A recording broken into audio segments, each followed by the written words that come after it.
जय हिंद दोस्तों, मैं प्रज्ञा आप सभी का बहुत बहुत स्वागत करती हूँ आपके अपने चैनल द हिस्ट्री लाइब्रेरी में।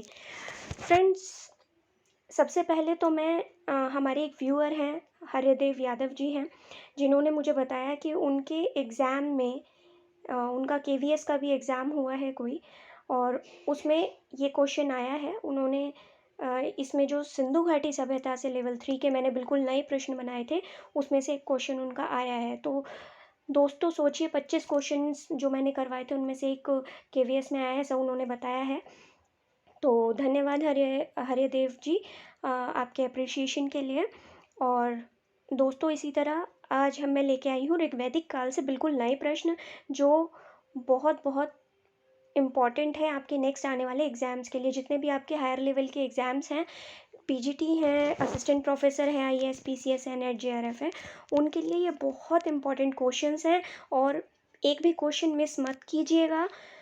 ये आपकी प्रैक्टिस से बढ़कर है। प्रैक्टिस में हम करते हैं जो हमारे प्रीवियस क्वेश्चन आ चुके होते हैं, लेकिन दोस्तों आप भी जानते हैं कि क्वेश्चंस नए भी आते हैं और कुछ रिपीट भी होते हैं।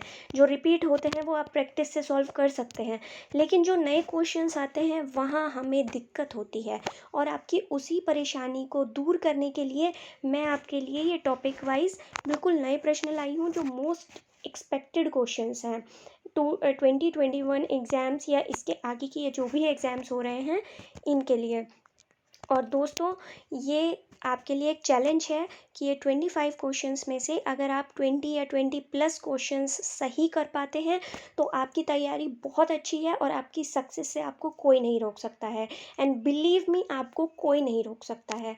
और ये दोस्तों, अगर आप 20 या 20 प्लस क्वेश्चंस इसमें बिना देखे सही नहीं कर पाए, तो आप मुझसे प्रॉमिस कीजिए कि आप इस चैनल को शेयर करेंगे ज़्यादा से ज़्यादा और इसकी हर वीडियो देखेंगे, ताकि आपके एग्ज़ाम में सक्सेस आपको श्योरली मिले और हमें भी मोटिवेशन मिले कि हम भी आपके लिए और बेहतर से बेहतर वीडियो बना सकें। दोस्तों, इसके क्वेश्चंस अगर आपको अच्छे लगे तो मुझे कमेंट बॉक्स में अपने रिप्लाईज़ ज़रूर दीजिएगा। आपका फीडबैक इन वीडियोस को इम्प्रूव करने के लिए, आप एक एनालाइज़ करने के लिए बहुत ज़रूरी है। तो अपना फीडबैक ज़रूर दीजिएगा, और साथ ही आपने 25 में से बिना देखे कितने क्वेश्चन सही किए, ये भी आप मुझे कमेंट बॉक्स में ज़रूर बताइएगा। चलिए फटाफट से शुरू करते हैं लेवल 3 के क्वेश्चंस ऋग्वैदिक काल से। तो यहाँ पहला क्वेश्चन है, युद्ध अस्त्रों के पर्याप्त अवशेष निम्न में से कहाँ से नहीं मिले हैं। ठीक है, ध्यान रखिएगा, नहीं मिले हैं। तो ये टेस्ट सीरीज़ हमारी इस तरीके से नहीं है जैसे हम लेवल 1 लेवल 2 करते हैं, क्योंकि ये सारे ही नए क्वेश्चंस हैं। तो आप फटाफट से वीडियो पॉज कीजिए और इसका आंसर ढूंढिए। ठीक है, अब मैं बताती हूँ इसका आपको सही आंसर। इसका सही आंसर है महोरझारी। अब देखिए फ्रेंड्स, मैंने इसमें जो ऑप्शंस भी लिए हैं वो भी मैंने आपको इस तरीके से लिए हैं कि आपको ज़्यादा से ज़्यादा एक क्वेश्चन में नॉलेज मिल सके। अब वो कैसे? अब देखिए, हमारा क्वेश्चन है युद्धास्त्रों में पर्याप्त अवशेष निम्न में से कहाँ से नहीं मिले हैं। मतलब हस्तिनापुर से मिले हैं, अतरंजी खेड़ा से मिले हैं और बटेसर से मिले हैं। क्या मिले हैं? युद्धास्त्रों के पर्याप्त अवशेष। ठीक है, अब ये महोरझारी क्या है? महोरझारी है महापाषाणकालीन स्थल, यहाँ से लोहे की कुल्हाड़ी मिली है। तो ये क्या है? महापाषाणकालीन स्थल। तो ध्यान रखिए, अभी तक हमने कहीं भी इस नाम के बारे में महापाषाणकालीन स्थल में नॉर्मली नहीं पढ़ा है। तो अब आपको महापाषाणकालीन एक स्थल के बारे में भी जानकारी हो गई, महोरझारी। और यहाँ से क्या मिला है? यहाँ से मिला है लोहे की कुल्हाड़ियाँ। ठीक है दोस्तों, चलते हैं नेक्स्ट क्वेश्चन की तरफ। नेक्स्ट क्वेश्चन है हमारा, निम्न में से किस शब्द को ऋग्वैदिक काल में युद्ध के लिए प्रयोग नहीं करते थे। अब देखिए, क्वेश्चंस मैंने बहुत सोच समझ के बनाए हैं आपके लिए। गवेषण, गोशु, रई या गविष्टि। अब अगर आपकी तैयारी अच्छी है तो आप कम से कम गविष्टि तो जानते ही होंगे कि गविष्टि तो प्रयोग किया ही जाता था। ठीक है, तो अब मैं आपको बता देती हूँ कि गवेषण भी प्रयोग किया जाता था और गोशु भी युद्ध के लिए प्रयोग किया जाता था। मतलब जिस तरीके से हम पर्यायवाची कहते हैं उस तरीके से आप मान सकते हैं। अब बात आती है रई की, कि जो रई है वो युद्ध के लिए प्रयोग में नहीं किया गया। तो ये किसके लिए प्रयोग में किया गया है वो भी मैं आपको बताती हूँ। तो रई प्रयोग में किया गया है संपत्ति के लिए, ठीक है। तो यहाँ याद रखिएगा, मैं एक एक आपको क्वेश्चन में कई कई क्वेश्चंस करवा रही हूँ, ठीक है दोस्तों। नेक्स्ट क्वेश्चन है हमारा, ऋग्वैदिक काल में नृत्य शब्द का प्रयोग निम्न में से किसके लिए नहीं होता था। तो यहाँ मैंने आपको ऑप्शंस दिए हैं, राजा, भाई बहन, नाना, दादा, भतीजा। तो आंसर दीजिए फटाफट से, इसका क्या आंसर होगा। चलिए मैं अब आपको बताती हूँ, इसका सही आंसर है राजा। मतलब नृत्य भाई बहन के लिए भी यूज़ होता था, नाना दादा के लिए भी, भतीजा के लिए भी यूज़ होता था नृत्य शब्द, ठीक है। तो इससे ये पता चलता है कि जो कुटुंब था वो एक साथ रहता था ऋग्वैदिक काल में। तो सम्मान सूचक शब्द या कोई किसी भी तरीके का हम एक शब्द मान सकते हैं। तो नृत्य जो हमारा शब्द है वो कई सारे रिश्तों के लिए प्रयोग में होता था, लगभग सभी रिश्तों के लिए, ठीक है। तो राजा के लिए ये प्रयोग में नहीं होता था। तो यहाँ जो सही ऑप्शन है वो है ए, राजा। नेक्स्ट है आपका, ऋतस्य गोपा किसे कहा गया है। तो ऋतस्य गोपा किसको कहा गया है, जल्दी से आंसर दीजिए और मैं फिर इसकी आपको डिटेल भी बताऊंगी नीचे आगे। नेक्स्ट क्वेश्चन भी इनसे कुछ रिलेटेड है, वहाँ मैं आपको बताती हूँ, ठीक है। तो इसका सही ऑप्शन है वरुण। वरुण को ऋतस्य गोपा कहा गया। अब आप याद कैसे रख सकते हैं, तो ऋतु ऋतु करके आप इसको कॉम्बिनेशन में याद कर सकते हैं कि वरुण का संबंध किससे था, जल से था। तो वर्षा ऋतु आप याद रख सकते हैं, ठीक है। तो ऋतस्य गोपा किसको कहा गया है, वरुण को। नेक्स्ट क्वेश्चन पर चलते हैं। नेक्स्ट क्वेश्चन है हमारा, दुष्ट ऋतु पौंसायन का प्रसिद्ध उदाहरण कहाँ मिलता है। अब देखिए, ये आप में से मैक्सिमम लोगों के लिए ये जो है ये बिल्कुल नया होगा, ठीक है। ये जो वर्ड है दुष्ट ऋतु पौंसायन, राइट। तो ऑप्शन देख लेते हैं, ऐत्रेय ब्राह्मण, तैत्तिरीय ब्राह्मण, शतपथ ब्राह्मण या कौशिकी ब्राह्मण। तो किस में मिलता है इसका उदाहरण। तो अब इसकी डिटेल देख लेते हैं। इसका उदाहरण हमें मिलता है शतपथ ब्राह्मण में, ठीक है। तो ये क्या है, राजतंत्र की 10वीं पीढ़ी का प्रतिनिधित्व सृंजयजन करते थे। ये जो उदाहरण है, ठीक है, इससे रिलेट करता है कि जो सृंजयजन थे, जो संजय भी कहा जाता है जिनको, संजयजन, भरतजन, ये जो थे, तो इसमें इससे ये रिलेट करते हैं कि ये किसके थे, ये राजतंत्र की 10वीं पीढ़ी का प्रतिनिधित्व करते थे। नेक्स्ट क्वेश्चन है हमारा, ऋग्वैदिक काल में दास प्रथा सामान्यतः प्रचलित नहीं थी। ये कथन दिया गया है और कारण दिया गया है, संभवतः घरेलू दास ऐश्वर्य के प्रतीक माने जाते थे किंतु आर्थिक उत्पादन में दास प्रथा प्रचलित नहीं थी। तो आपको बताना है इसमें से दोनों में से कौन सा सही है, दोनों सही है या दोनों गलत है। और अगर दोनों सही हैं तो कारण सही उसकी व्याख्या करता है या नहीं करता है। तो यहाँ आपको इसका आंसर बताना है। तो इसका सही आंसर है ए और आर दोनों सही हैं और आर ए की सही व्याख्या है। तो जो दास होते थे, दास प्रथा थी, लेकिन वो उस तरीके से नहीं थी कि वो आर्थिक उत्पादन में दास प्रथा प्रचलित हो, ऐसे नहीं थी। इस वजह से कहीं कहीं हमें देखने को मिलता है कि दास प्रथा प्रचलित नहीं थी, लेकिन इसको हम कह सकते हैं कि सामान्यतः प्रचलित नहीं थी, ठीक है फ्रेंड्स। नेक्स्ट चलते हैं। नेक्स्ट क्वेश्चन है हमारा, जुताई से संबंधित कर्म कांडों का एक अलग अध्याय निम्न में से किसमें मिलता है। अब यहाँ देखिए, यहाँ जुताई की बात हो रही है, ठीक है। तो जुताई से हम मतलब निकाल सकते हैं कृषि से संबंधित जितने भी कार्य हैं, जैसे हम कहते हैं निराई, गुड़ाई, रोपाई, मतलब ज़मीन को खोदना, उसमें बीज डालना, फिर उसको पानी देना। तो ये सारी जो चीज़ें हैं बिल्कुल एक सेपरेट चैप्टर किस में दिया गया है, ठीक है। तो यहाँ बात हुई है, तो ये हमें दिया गया है शतपथ ब्राह्मण में, ठीक है। तो इसका सी ऑप्शन बिल्कुल करेक्ट है। नेक्स्ट चलते हैं। नेक्स्ट है हमारा, जंगली किस्म के गन्ने के अवशेष कहाँ से प्राप्त हुए हैं। बटेसर से, आलमगीरपुर से, अतरंजी खेड़ा से या हस्तिनापुर से, ठीक है। तो ये हमें मिले हैं हस्तिनापुर से, ठीक है गाइस। नेक्स्ट है हमारा, निम्न में से किसमें नारी को पासा एवं सुरा के साथ साथ 3 बुराइयों में गिना जाता था। तो यहाँ बात हुई है कि बुराई, मतलब सबसे पहली बात तो ये, अगर नारी को बुराई में गिना जा रहा है तो वो उत्तर वैदिक काल की बात हो रही है, क्योंकि पूर्व वैदिक काल में नारी की स्थिति बहुत अच्छी थी, राइट। अब यहाँ बात हो रही है 3 बुराइयों में गिना जाता था, तो किस में गिना जाता था? ये गिना जाता था हमारा मैत्रायणी संहिता में। ठीक है, चलते हैं नेक्स्ट क्वेश्चन की तरफ। नेक्स्ट क्वेश्चन है हमारा, किस आख्यान से पता चलता है कि पिता अपनी संतान को बेच सकता था? तो इसका आंसर दीजिए क्विकली। तो संतान को बेचने का जो हमें एक एग्जाम्पल मिलता है वो हमें मिलता है ए से, शून्यक्षेप के आख्यान से। तो ये याद रखिएगा कि अगर संतान को बेचने से रिलेटेड आपसे कुछ भी पूछता है, कोई भी एग्जाम्पल पूछता है, तो वो है शून्यक्षेप। ठीक है, शून्यक्षेप। नेक्स्ट क्वेश्चन पर चलते हैं। नेक्स्ट क्वेश्चन है हमारा, ऋषि गोत्र की मूलतः संख्या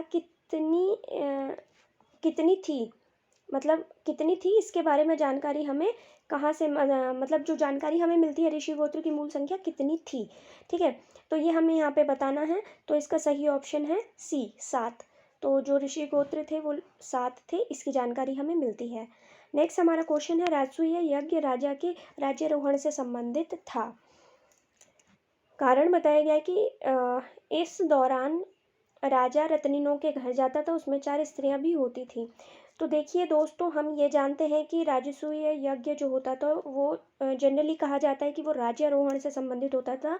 जब राजा यज्ञ करवाता था, उसके बाद वो जो उसके रत्निन होते थे, जो उसके अधिकारी होते थे, उनके घर जाता था। लेकिन यहाँ एक एक्स्ट्रा पॉइंट ऐड कर दिया गया है कि 4 स्त्रियां भी होती थी, मतलब जो रत्निन होते थे उसमें स्त्रियां भी होती थी।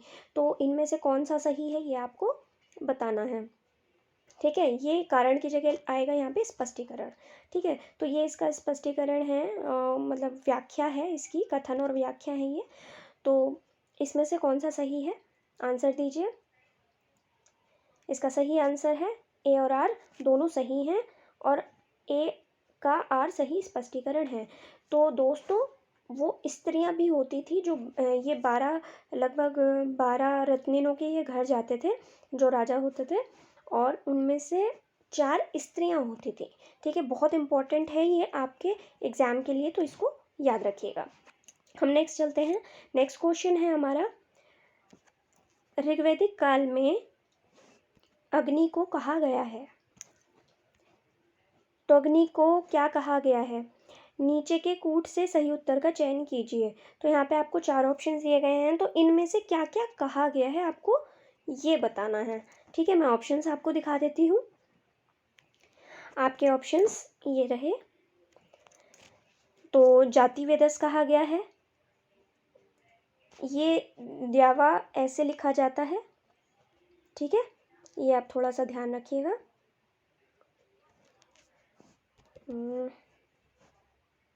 ठीक है, द्यावा पृथ्वी, और 4th दिया है वाग्देवी। तो यहाँ पूछा है जाति वेदस भुवन चक्षु या द्याव्या पृथ्वी और वाग्देवी, तो इनमें से कौन सा सही है? तो दोस्तों, इसका सही ऑप्शन है 1 एवं 2। तो जाति वेदस और भुवन चक्षु अग्नि को कहा गया है ऋग्वैदिक काल में। ठीक है, और इसके साथ एक एडिशनल इन्फॉर्मेशन ले लीजिए। जो ये हमने दव्य पृथ्वी की बात की थी, वो पृथ्वी और आकाश को मिलाकर, जैसे कि हमने देखा ऋग्वैदिक काल में देवताओं की संख्या बहुत ज़्यादा थी, तो उत्तर वैदिक काल में एंड होते होते तक इन्होंने जो देवताओं की संख्या थी वो कम करनी शुरू करी। तो इन्होंने क्या करा, एक एक प्रकार के देवताओं को एक एक प्रकार के नाम देने लग गए थे। ठीक है, मतलब एक ग्रुप बना दिया था इन्होंने।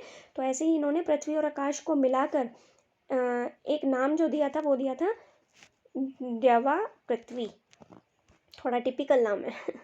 ठीक है दोस्तों, अगर आपको क्वेश्चंस अच्छे लग रहे हों तो वीडियो को सब्सक्राइब करना बिल्कुल मत भूलिए, और फ्रेंड्स के साथ ज़्यादा से ज़्यादा शेयर कीजिए, और कमेंट बॉक्स में अपने फीडबैक ज़रूर दीजिएगा ताकि हम एनालाइज कर सकें कि हम आपके लिए और बेहतर कैसे कर सकते हैं। ठीक है दोस्तों, नेक्स्ट क्वेश्चन है, विदय माधव आख्यान में किस नदी को नहीं जला पाए थे?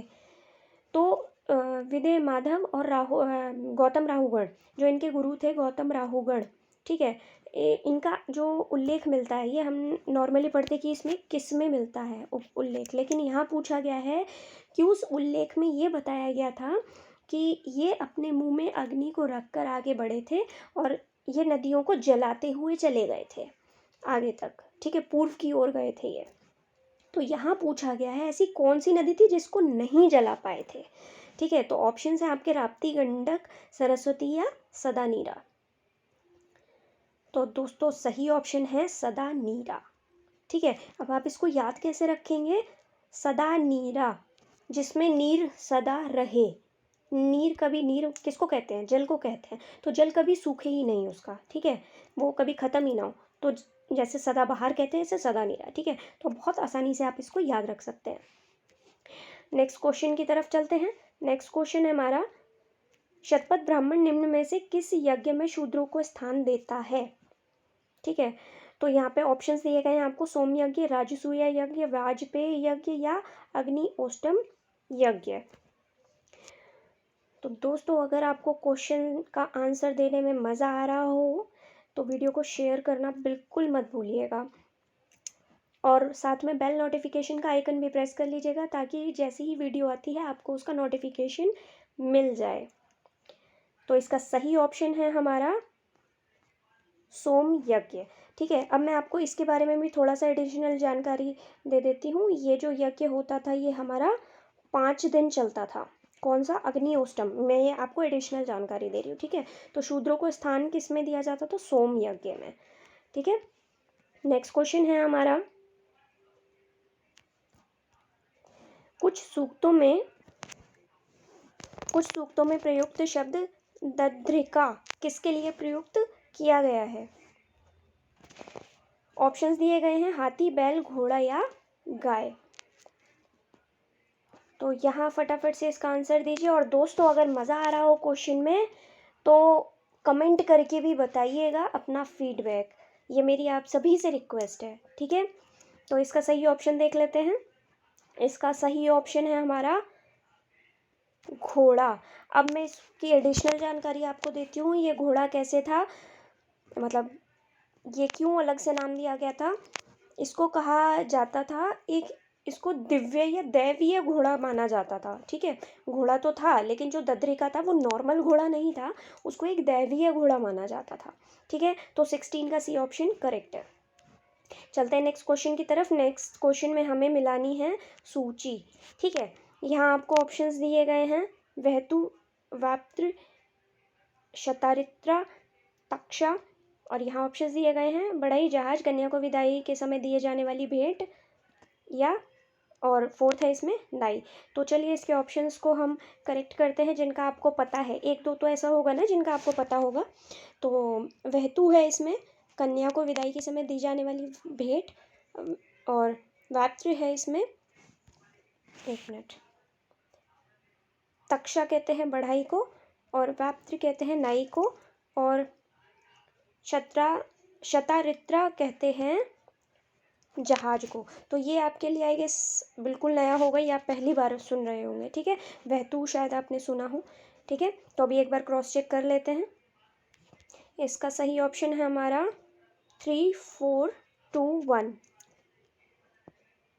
यस एग्जैक्टली, ये बिल्कुल सही है। ठीक है, तो ध्यान रखिएगा, और स्पेशली ये तक्षा और शतारित्रा, ये दो बिल्कुल अच्छे से याद रखिएगा। नेक्स्ट है, शुलगव यज्ञ किसके लिए किया जाता था। ऑप्शंस दिए गए हैं आपको। तो दोस्तों इसका सही ऑप्शन है रुद्र। ठीक है, तो रुद्र के लिए शुलगव यज्ञ किया जाता था। ये भी बिल्कुल नया प्रश्न है और मोस्ट एक्सपेक्टेड है ये, कि जो अभी तक क्वेश्चंस नॉर्मली नहीं आए हैं पेपर में तो वो अच्छे चांसेस होते हैं उनके आने के। ठीक है, तो अब इसको याद कैसे रखेंगे, इसको याद रखेंगे शूल। शूल से हम याद रख सकते हैं त्रिशूल। त्रिशूल किसके पास होता है, रुद्र के पास, मतलब शिव के पास। ठीक है, तो 18 का ये बिल्कुल करेक्ट ऑप्शन है। 19 पे चलते हैं। 19 है हमारा, प्रकाशित ऋग्वेद संहिता किस शाखा से संबंधित है। तो ये नाम है शाखा का, प्रकाशित। ठीक है, तो ये ऋग्वेद की किस शाखा से संबंधित है, तो ये हमारी संबंधित है शाकल शाखा से। ठीक है, तो 19 का डी ऑप्शन करेक्ट है। नेक्स्ट चलते हैं, नचिकेताख्यान किस में मिलता है, तो ये हमें मिलता है कठोपनिषद में। याद रखिएगा, अच्छा क्वेश्चन है। नेक्स्ट है हमारा उत्तर वैदिक कालीन किस विचारक ने वेदों की महिमा का खंडन किया है? तो आंसर कोशिश कीजिए इसका देने की, और इसका सही ऑप्शन है कौत्स। कौत्स ने वेदों की महिमा का खंडन किया है। तो 21 का ये ऑप्शन बिल्कुल करेक्ट है। चलते हैं 22 की तरफ। 22 है हमारा, कृषि को बढ़ावा देने के लिए कितने कारणों का ऋग्वेद में उल्लेख है? मतलब कितने रीजंस बताए हैं इन्होंने कि कृषि को हमें बढ़ावा देना चाहिए, उसके क्या क्या रीजंस हैं। तो इसका जो सही ऑप्शन है वो है 4 इसका ऑप्शन सही है कि 4 कारणों का उन्होंने वर्णन किया है। ठीक है, नेक्स्ट चलते हैं 23 की तरफ। कौन सी प्राचीन भारतीय सभ्यता रंगीन ग्रे बेयर संस्कृति से पहचानी जाती है? ग्रे बेयर का मतलब होता है आपकी जो हम बात करते हैं ना जी, ये धूसर मृत भांड हो गए, हमारे लाल काली पॉलिश वाले मृत भांड हो गए, ब्लैक एंड रेड वेयर जिनको हम बोलते हैं। तो ऐसी जो ग्रे वेयर है, ये बेयर नहीं है, ये वेयर है। ठीक है, तो जो ग्रे वेयर्स हैं वो किससे रिलेटेड है? वो है हमारे उत्तर वैदिक काल से रिलेटेड है। ठीक है, तो 23 का सी ऑप्शन बिल्कुल करेक्ट है। नेक्स्ट चलते हैं 24 पर। युद्ध का प्रारंभ मनुष्य के मस्तिष्क में होता है, किस ग्रंथ में उल्लेख मिलता है? ये जो लाइन है, युद्ध का प्रारंभ मनुष्य के मस्तिष्क में होता है, किस ग्रंथ में उल्लेख मिलता है? तो फटाफट से बताइए किस ग्रंथ में उल्लेख मिलता है। ये हमें मिलता है सामवेद में। ठीक है, नेक्स्ट चलते हैं। नेक्स्ट है हमारा सूची मिलान करना है हमें। ठीक है, तो कौन सा इनमें से आपको बुक्स के नेम दिए गए हैं और यहाँ आपको बताया गया किस चीज़ से ये रिलेटेड है। तो ये अच्छा क्वेश्चन है, इसका हम लगाते हैं आंसर। तो यहाँ है इसका 4 2 3 1। ठीक है,